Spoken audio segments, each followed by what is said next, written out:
Before getting started, there's a couple of things I need to mention. First is, some of you think I wear a hat and keep the sun on.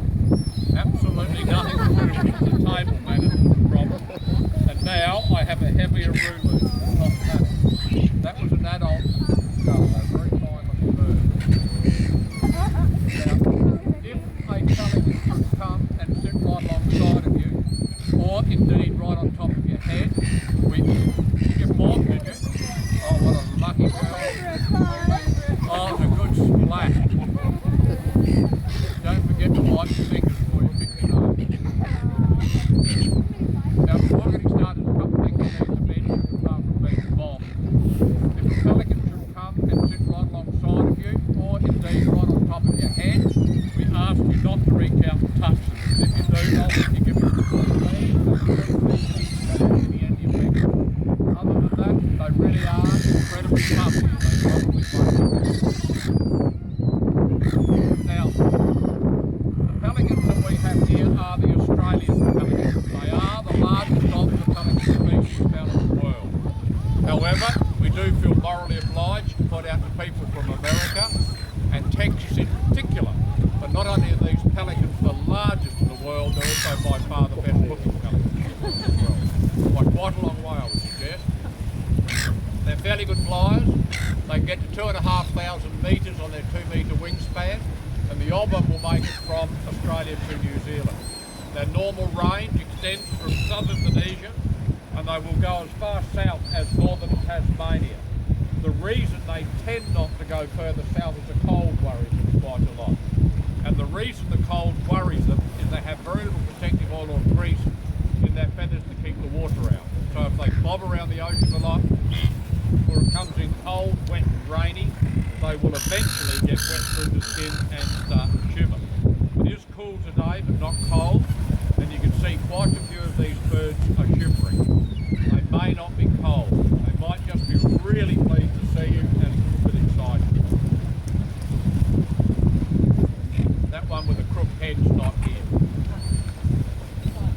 The way in which these birds feed, a group of them acting as a group will herd fish into shallow water, but once they've got the fish herded into the shallows, they scoop them up with their bill.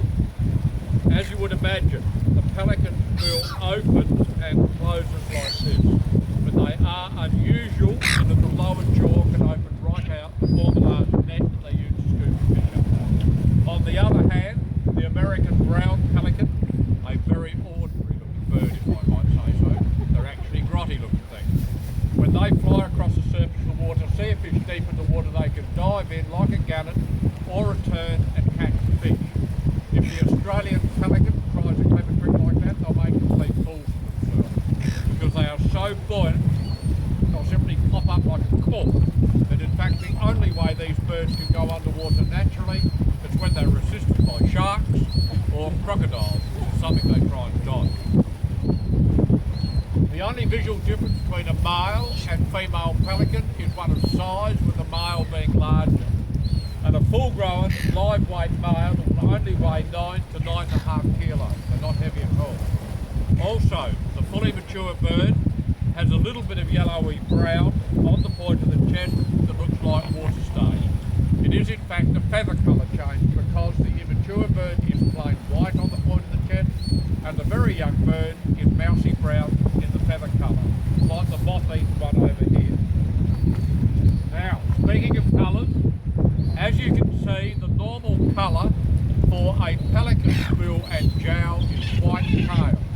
However, when both the males and the females are ready to mate, the bill and the jowl will change to a deep pinky purple colour, and they will allow the jowl to hang down under the jaw, and they will shiver it in a mating display. For those of you who are particularly interested in the antics of pelicans, the female pelican does not mate for life, but is generally regarded as being fairly sporting.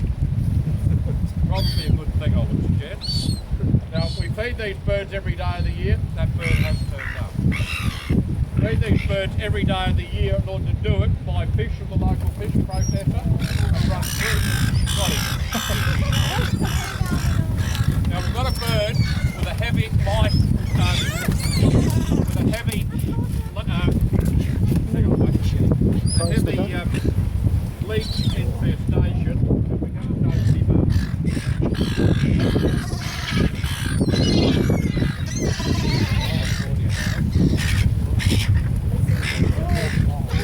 Oh yeah.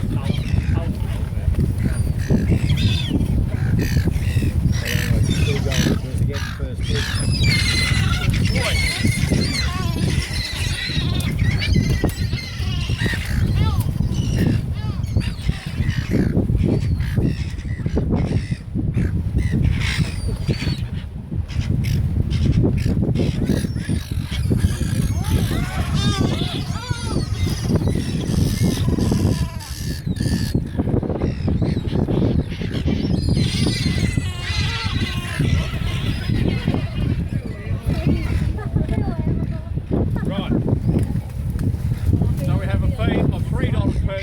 and $5 per adult at the end of the feeding. If you think that's unreasonable, feel free to leave.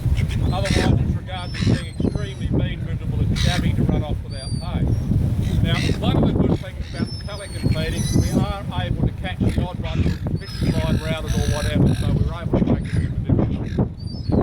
Now, I'll begin by trying to feed some seagulls. If they're hungry, they should take the fish from my hand. There is a pretty good chance that the pelicans, with regard to feeding of King George whiting to seagulls, are a complete and utter waste of perfectly good fish. We may see some aerial combat. If you're exceptionally lucky,